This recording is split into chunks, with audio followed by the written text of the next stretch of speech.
Hello friends, આજે આપણે બનાવીશું ખજૂર ડ્રાયફ્રૂટ લડ્ડુ. તો એક પેનમાં ઘી ગરમ કરવા માટે મૂકીશું.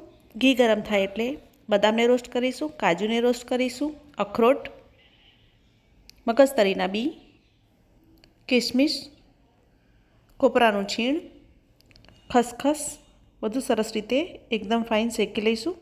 બધું સરસ મજાનું શેકાઈ જાય એટલે આપણે તેને બીજા પેનમાં ટ્રાન્સફર કરી લઈશું. ત્યારબાદ એ જ પેનમાં આપણે ઘી ગરમ કરવા માટે મૂકીશું.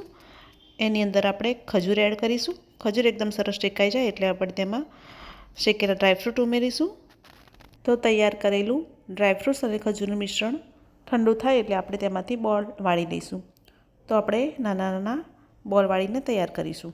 તો તૈયાર છે ગોળ કે ખાંડનો ઉપયોગ કર્યા વિના ખજૂર અને ડ્રાયફ્રૂટ્સ લડ્ડુ. રેસીપી પસંદ આવી હોય તો ચેનલને લાઇક, શેર અને સબસ્ક્રાઈબ ચોક્કસથી કરજો.